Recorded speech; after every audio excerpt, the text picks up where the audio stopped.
Hello my dear students. इस video में मैं आपके साथ आज डिस्कस करने वाली हूँ इंग्लिश एचएससी बोर्ड एग्ज़ाम 2024 का पेपर। और इसका मकसद बिल्कुल ये नहीं है स्टूडेंट्स कि आप ये जान ले कि आपके आंसर गलत हो गए हैं तो आप डीमोटिवेट हो जाएं। बिल्कुल नहीं स्टूडेंट्स, ऐसा आप सोचो, क्योंकि आपने पेपर लिख दिया है और आपने अच्छा ही लिखा होगा। बस थोड़े ऑब्जेक्टिव्स आपके साथ अगर आज मैं डिस्कस कर लूँगी तो आपको पता चल जाएगा कि आपका ओवरऑल इंग्लिश का पेपर कैसा गया और आगे के आने वाले पेपर में आपकी तैयारी कितनी और होनी चाहिए ताकि आपका वो पेपर उंदा जाए। तो ऐसे में students, let us first start with pros section 1। and many students on the day of examination after giving their paper, they just messaged me and said ki ma'am, the scene passage which was asked in section 1 prose seemed to be little difficult. So let me tell you students, this passage was taken from your textbook, chapter number 1.7 why do we travel. और students, ये जो lesson है ना, Y do we travel, ये पूरा ऐसे type है और इसमें कोई स्टोरी नहीं है, इसमें कोई कैरेक्टर्स नहीं है। तो जब आप ये स्टोरी आप पढ़ते हो ना तो आपको ये थोड़ी बोरिंग लगती है। और आपको ये पैसेज इसलिए भी टफ गया क्योंकि आपने पहले से इस चैप्टर को पढ़ा ही नहीं होगा। और ऑन द स्पॉट अगर आप इसमें पढ़ने बैठते हो और दिमाग लगाते हो तो डेफिनेटली वो आपको थोड़ा टफ जाता है। लेकिन बोर्ड ने यहाँ एक काम बहुत ही अच्छा किया, वो ये किया कि जो भले ही ये आपको पैसेज टफ था लेकिन जो इसके एक्टिविटीज़ थे वो ऐसे पूछे गए थे कि इसके बहुत सारे एक्टिविटीज़ के आंसर आपको डायरेक्ट पैसेज में मिल जाते हैं, खास करके जो ऑब्जेक्टिव एक्टिविटीज़ हैं। तो अगर आपने ऑब्जेक्टिव क्वेश्चंस पैसेज में से निकाल के लिखा है तो आपके पूरे नंबर बनते हैं। तो चलिए स्टार्ट करते हैं ट्रू एंड फॉल्स से। तो यहाँ स्टूडेंट्स, जो A1 का फर्स्ट क्वेश्चन है, a traveller may sink in love with his travel memoirs, ये ट्रू है। सेकंड इसका लेते हैं B, one gets inspected as he inspects the world around him, इसका आंसर भी ट्रू है। Quest C1 students, quest for something may end in more mystery, इसका answer भी ट्रू है। D1, staying in comfort at home gives one more happiness than travelling, तो इसका answer false है। तो अगर आपने ऐसे ट्रू ट्रू ट्रू और फॉल्स लिखा है विद दी स्टेटमेंट, आपको 2 आउट ऑफ 2 मिलेगा। तो जैसा मैंने पहले अपने वीडियो में बताया था कि आपको true and false, match the following, fill in the blanks या जो भी ऑब्जेक्टिव टाइप क्वेश्चंस पूछे जाते हैं आपको उसमें पूरा सेंटेंस लिखना होता है। तो अगर आप पूरा सेंटेंस लिख के आए हैं फिर ट्रू या फॉल्स लिखे हैं according to the activity asked, तो डेफिनेटली आपको 2 आउट ऑफ 2 यहाँ मिल जाते हैं। चलते हैं नेक्स्ट मैच द कॉलम की तरफ। तो अगेन यहाँ मैच द कॉलम में जो भी कॉलम ए के वर्ड्स दिए हैं उसको आपको कॉलम बी के वर्ड्स के साथ मैच करते हुए आंसर लिखना है। तो यहाँ पर जो नरेटर है उसका आंसर आपका बी है, कॉलम बी का, in love with his memoirs. Then जो कैमस है उसका आपको देखो स्टूडेंट्स, बिल्कुल फर्स्ट लाइन में ही यहाँ आंसर दिया हुआ है, this is what Camus meant when he said that what gives value to travel is fear. तो यहाँ आपको मैच करना है टू कैमस का डी के साथ, fear gives value to travel. और जो थर्ड है इशरवुड, उसका आपका देखो फिर से यहाँ आंसर दिया हुआ है डायरेक्ट पैसेज में। स्टूडेंट्स, इसके लिए मैं कह रही हूँ कि भले ही आपको पैसेज टफ लगा लेकिन जो एक्टिविटीज़ जो पूछे गए हैं वो बहुत ही इजी एक्टिविटीज़ हैं क्योंकि उनके आंसर डायरेक्ट पैसेज में हैं। सो ये देखिए स्टूडेंट्स, पेज नंबर 2 का first paragraph, the ideal travel book Christopher Isherwood once said should be perhaps a little like a crime story in which you are in search of something। सो यहाँ crime story आप देख सकते हो और इसके लिए जो आपके यहाँ कॉलम बी में जो ऑप्शंस दिए हुए हैं, तो इशरवुड का a ideal travel should be like a crime story answer है। और फोर्थ वन ट्रैवलर, तो आपका लास्ट का बच जाता है बी से C, more happy when on move. तो इस तरह से स्टूडेंट्स, अगर आपने आंसर कॉलम ए का कॉलम बी के साथ बिल्कुल मैच करके लिखा है तो आपको 2 आउट ऑफ 2 मिल ही जाएंगे. Now here students A3 give reasons we are objects of scrutiny because. So यहाँ आपको 2 रीजंस देने हैं. इसका भी स्टूडेंट्स आपको डायरेक्ट आंसर पैसेज से ही मिल जाएगा. तो देखो स्टूडेंट्स, यहाँ पेज नंबर 2 का 3rd पैराग्राफ आप देखिए, यहाँ पर डायरेक्ट आपको आंसर मिल जाएगा. Students, when we go abroad is that we are objects of scrutiny as much as the people we scrutinize and we are being consumed by the cultures we consume. ये आपका हो गया first point. as much on the road as when we are at home. तो ये आपका second point हो गया students. इन्हीं दोनों पॉइंट्स को थोड़ा मॉडिफाई करके ओन वर्ड्स में अगर आप डाल देते हो तो आपको यहाँ भी 2 आउट ऑफ 2 नहीं तो 1.5 तो मिल ही जाएगा. Let us come to the next students. Next activity, travelling is an interesting teacher, write your views in 3 to 4 sentences. तो जैसा आपको मैंने पहले भी क्लास में भी बताया, वीडियोस में भी बताया कि पर्सनल रिस्पॉन्स क्वेश्चंस में आपको खुद के व्यूज़ डालने होते हैं. तो यहाँ आपको 2-3 लाइन आप अपने व्यूज़ में अगर लिख देते हो कि how travelling is an interesting teacher, how it teaches you, ऐसा अगर आप अपने व्यूज़ एक्सप्रेस कर पाते हो स्टूडेंट्स तो डेफिनेटली यहाँ आपको मिनिमम 1.5 मिल जाते हैं. Let us come to do as directed. The grammar part students, जो ग्रामर पार्ट है वो बहुत ही इजी पूछा गया है और ग्रामर में अगर आपने सही ऑप्शन विथ सेंटेंस लिखे हैं तो आपको फुल मार्क्स मिल जाएंगे.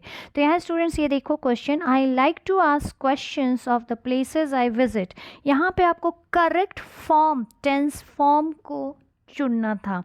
आई लाइक, तो आपके ये देखो students, I like to ask a question, I like to ask questions. So I like है तो ये सिंपल प्रेजेंट टेंस है.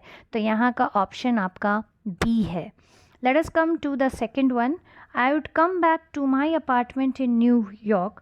Choose the correct option using use to. So use to करते हुए आपको ये सेंटेंस को लिखना है. मतलब use to, it is the action of the past, the habitual activity, ऐसा शो करते हुए ऑफ द पास्ट आपको सेंटेंस लिखना है. तो यूज टू एकदम देखो स्टूडेंट्स, क्वेश्चन नंबर सी में डायरेक्ट सामने लिखा हुआ है, I use to come back to my apartment in New York. ये आपका राइट आंसर है. अब आता है स्टूडेंट्स वोकैबुलरी के ऊपर. A6 जो एक्टिविटी है, find out the words from passage which mean. तो ये थोड़ा डिफ़िकल्ट गया है बच्चों के लिए क्योंकि बच्चों के साथ न्यू वर्ड्स, वोकैबुलरी, ये तुरंत से फाइंड आउट करना पैसेज में ये थोड़ा डिफ़िकल्ट जाता है until unless you have a rich vocabulary. तो रेमिनिसेंस, रेमिनिसेंस का मतलब होता है टू थिंक और to talk about the past. तो यहाँ पर जो वर्ड यूज़ हुआ है वो मेमोरी हो सकता है या टू अ ग्रेट एक्सटेंट अगर एग्जामिनर रिमेंबर भी आपने लिखा है, अगर वो कंसिडर होता है तो वो भी ग्रेट एक्सटेंट तक हो सकता है. Otherwise memory is the first option that the examiner is going to check in your answer paper. और अगर ग्रेट एक्सटेंट पर उसने थोड़ा आगे बढ़कर अगर रिमेंबर भी कंसिडर किया तो you will be getting marks for that also. लेकिन मेमोरी फर्स्ट आपका वर्ड होना चाहिए जो आपने लिखा है तो आपको मार्क्स मिल जाएंगे. एक्सिलरेशन, एक्सिलरेशन का मतलब होता है when you are feeling very happy. तो यहाँ पर एक वर्ड था स्टूडेंट्स, एक्सटेसी. ये देखो पेज नंबर 2 में लास्ट में आपका वर्ड है एक्सटेसी. वो ECSTASY, अगर आपने वो लिखा है तो आपको यहाँ पे फुल मार्क्स मिल जाएंगे. Okay students, so let us now move to the next. So I think यहाँ तक तो बहुत ही इजी था स्टूडेंट्स. तो बहुत सारे बच्चे जो कंप्लेन कर रहे थे पैसेज बहुत टफ था मैम, तो पैसेज के तुलना में जो एक्टिविटीज़ थे बच्चों वो तो बहुत ही इजी पूछा गया था. तो इट्स गुड ना कि आपको पैसेज थोड़ा टफ देकर एक्टिविटीज़ इजी दिया इंस्टेड ऑफ पैसेज इजी देकर एक्टिविटीज़ टफ कर देते. चलिए आगे देखते हैं ग्रामर, नॉन टेक्सुअल जो ग्रामर है. Awanish said Sanchit, what are you doing in the garden at this time? Identify and rewrite the correct indirect narration from the following options. तो आपको इसको indirect speech में change करना है. तो यहाँ पर होगा स्टूडेंट्स आपका answer 1. Avnish asked Sanchit what he was doing in the garden at that time. ये जो ऑप्शन 1 है ना स्टूडेंट्स, वो आपका करेक्ट आंसर है. ओके, तो आई होप कि आपने वही चुना होगा. Let us move to the next. Neeraj Chopra may not participate in the world championship due to ankle injury. Choose the correct option from the following sentences which uses a more definite modal auxiliary. So definite modal auxiliary आपका will होता है students, और यहाँ पर जो second option है Neeraj Chopra will not participate in the world championship due to ankle injury is the correct answer. Let us come to the third one. Unless you are confident you will not succeed. तो यहाँ पे students 4 options दिए हुए हैं, और अगर आप you are करके अगर अनलेस से इफ़ नॉट में चेंज करने वाले हो तो आपको लगेगा कि ये चारों ऑप्शन सही नहीं है. और बहुत सारे बच्चों ने मुझे मैसेज भी किया कि ma'am all the options are wrong, so now are we going to get 1 mark as the grace mark. तो यहाँ पे स्टूडेंट्स अगर आपने टू लिखा है ये इसलिए क्योंकि जो ये सेंटेंस का जो मीनिंग है वो अगर आप इफ़ से स्टार्ट करते हो, इफ़ क्लॉज से, तो सेकंड वाले में भी सेम मीनिंग होता है. No matter you are confident करके नहीं वो बनेगा सेंटेंस, लेकिन मीनिंग रिमेन्स द सेम. तो if you have confidence you will get success is also giving us the same meaning which we are getting in this sentence. Unless you are confident you will not succeed. Okay students, तो यहाँ पर second का answer correct है. Let us move to the next. So यहाँ students spot the error and re right correct sentence में ये देखिए आप शुरू में ही यहाँ आंसर जो है वो रॉन्ग है. That is he prescribe medicine along with a few exercises to his patients. यहाँ पे ना स्टूडेंट्स आपका he prescribes और he prescribed. प्रेजेंट टेंस में अगर आप लिख रहे हो he prescribes, या पास्ट टेंस में अगर आप लिखते हो he prescribed, मतलब prescribes भी आपने लिखा है तो भी सही है और prescribed भी लिखा है तो भी सही है. तो मिस्टेक यहाँ यहीं पर था स्टूडेंट्स, वो प्रेस्क्राइब नहीं होगा, वो प्रेस्क्राइब्स होगा या प्रेस्क्राइब्ड होगा. तो आई थिंक मेरे बच्चों ने यहाँ तक सारे आंसर नोट डाउन कर लिए हैं. का हम A1 एक्टिविटी देखते हैं जहाँ कि आपको 2 करेक्ट ऑल्टरनेटिव्स को चूज़ करना है विच define the theme of the extract. तो यहाँ सिर्फ आपको स्टूडेंट्स 2 ही स्टेटमेंट लिखने थे which define the theme of the extract. तो वो 2 आंसर है A1 का. Second one, to rebuild civilisation we need tolerance more than love. And the third one, patience is the solution in any sort of confrontation. ये दोनों अगर आपने लिखा है स्टूडेंट्स सो आपका आंसर सही है. Okay students, let us move to the next. Complete the following table with the help of the extract. Give 1 merit and 1 demerit of love and patience. सबसे पहली बात है स्टूडेंट्स, जब आप ये पैसेज पढ़ते हो तो आई होप मेरे बच्चे कंफ्यूज नहीं हुए हैं कि tolerance and patience means the same. Tolerance and patience means the same. तो यहाँ पर स्टूडेंट्स जो लव है उसका एक मेरिट लिखना है, उसी का एक डीमेरिट लिखना है. फिर जो पेशेंस है यानी टॉलरेंस उसी का एक मेरिट लिखना है और एक डीमेरिट लिखना है.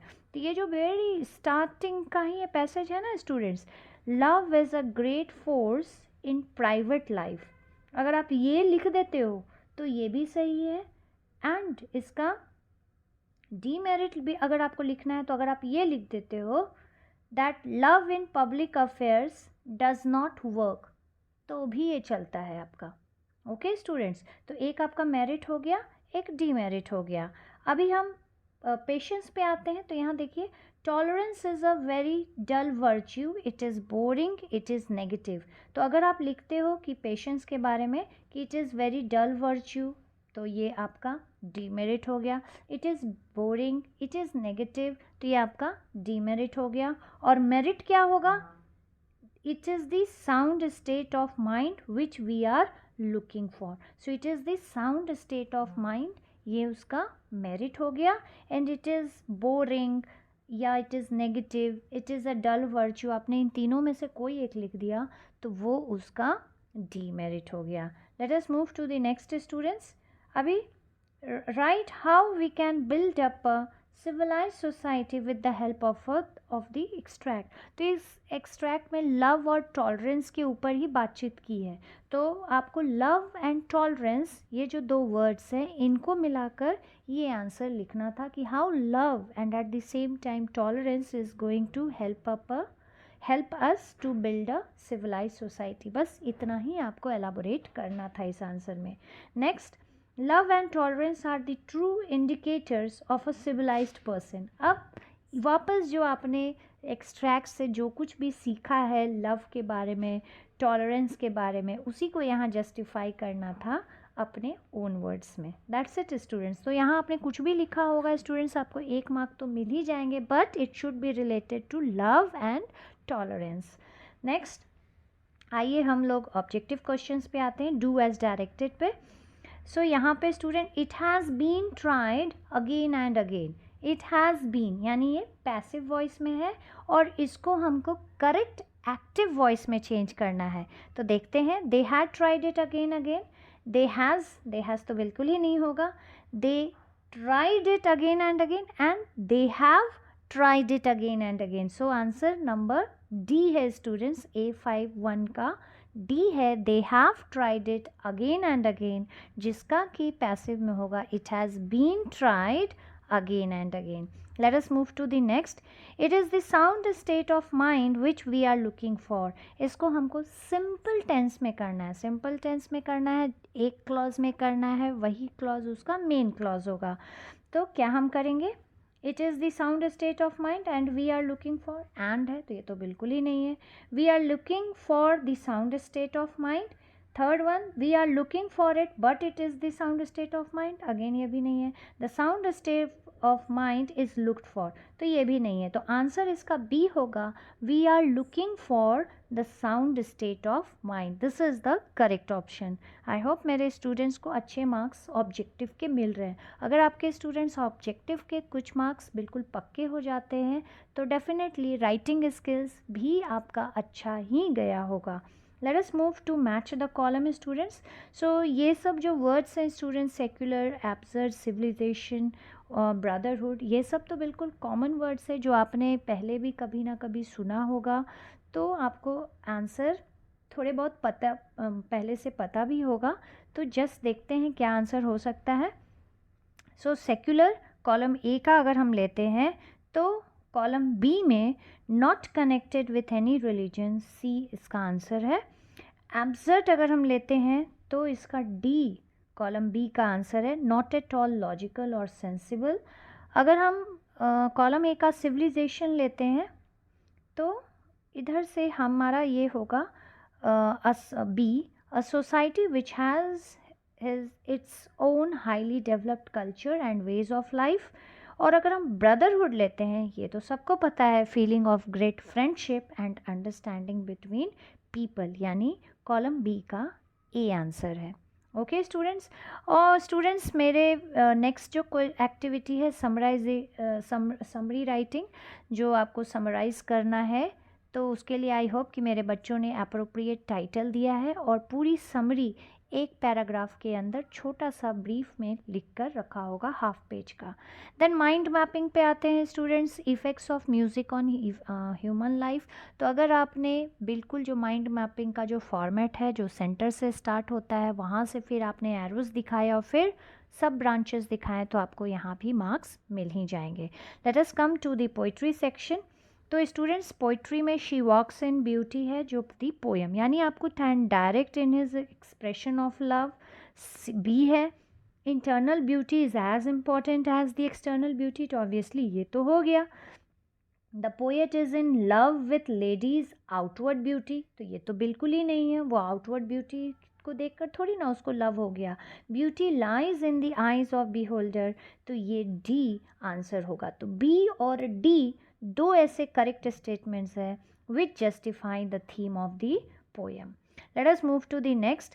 कंप्लीट द, जो नेक्स्ट एक्टिविटी है ये वेब डायग्राम को कंप्लीट करना है। तो आई होप मेरे बच्चों ने वेब डायग्राम बनाया होगा, और फिर उसके बाद जो आंसर है ना स्टूडेंट्स, आपको पोएम से ही देख के लिखना है। चलिए एक एक करके भरते हैं। हर हेयर के बारे में देखो कहाँ लिखा हुआ है, ये देखो, one shade the more one ray the less, second stanza में, had half impaired the nameless grace which waves in every raven tress। तो ये जो है ना waves in every raven tress, यही आपका आंसर है हेयर के लिए। और फिर जो है स्टूडेंट्स, हर आइज़ का कंपैरिजन कैसे है, तो आइज़ के लिए स्टूडेंट्स ये देखो आप first stanza, and all that's best of dark and bright meet in her aspect and her eyes. तो यहाँ पर डार्क एंड ब्राइट जो मीट करते हैं ना, so you have to write here best of dark and bright, वो उसके eyes को मेटाफोरिकली डिस्क्राइब करते हैं। So best of dark and bright. Next इसका लेते हैं स्टूडेंट्स, हर माइंड। तो माइंड के बारे में कैसा बताया गया है, माइंड के बारे में आपका लास्ट स्टैंजा में बताया है students, a mind at peace. So you have to write here mind at peace, you write that, you will get the marks. And last, her smile, तो उसके स्माइल कैसे थे, the smiles that win, the tints that glow। तो यहाँ पर smile को winning smile है ना, so smile that win, if you write the smiles that win, that is the answer। तो यहाँ पर अगर her smile है तो you have to write her smile wins, her smile wins। तो इस तरह से आपका ये वेब डायग्राम का स्टूडेंट्स आंसर मिल जाता है। उसके बाद students right your idea of a beautiful person, ये बिल्कुल आपका पर्सनल रिस्पॉन्स क्वेश्चन है, वो आपको लिखना था। अच्छा, find out, activity number 4, find out and explain an example of antithesis from the given extract. Students आपका अब भी मैंने बताया डार्क एंड ब्राइट है, वो आपका एक एंटीथीसिस है जो आप यहाँ पर लिख सकते हो, है ना स्टूडेंट्स। ये देखो, and all that's best of dark and bright, तो डार्क हो गया और ब्राइट हो गया, वो आपका एंटीथीसिस का एग्जाम्पल है, तो वो आपको यहाँ पर लिखना था। एंड एक्सप्लेन एंड एग्जाम्पल, पहले फाइंड आउट किया और फिर उसको एक्सप्लेन करना था, because two opposite words dark and bright are used in the same line, so this is the example of antithesis. Let us move to the next one. Now here students compose a poem of your own in about 2 to 4 lines। so यहाँ पर कोई rhyme scheme नहीं है, तो beauty के ऊपर आपको 4 line लिखने थे, पैराग्राफ नहीं लिखने थे। तो स्टूडेंट्स इस तरह से आपको 2 में 1.5 तो आपको मिल ही जाएगा अगर आपने पोएम कंपोज छोटा सा किया है। तो ये स्टूडेंट्स जो एक्सट्रैक्ट दिया हुआ था, आपको अगर पोएम का नाम नहीं याद आ रहा है ऑन द स्पॉट, तो ये वाला जो आपने अगर लिखा है द इंचकैप रॉक, तो वो आपका एब्सोल्यूट करेक्ट आंसर है। ओके स्टूडेंट्स, तो मैं ये पोएम अप्रिसिएशन में नहीं जाऊंगी, क्योंकि बच्चों ने अगर पोएट का नाम नहीं लिखा है या पोएम ही नहीं लिखा है, कुछ थीम लिखा है, थोड़ा बहुत बैलेड और इसके मैसेज के ऊपर कुछ थोड़ा भी लिखा होगा, तो आपको मार्क्स मिल जाएंगे।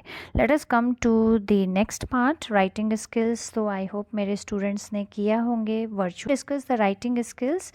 आई will quickly come to the novel part where the objective questions were asked. So let us come to the novel part.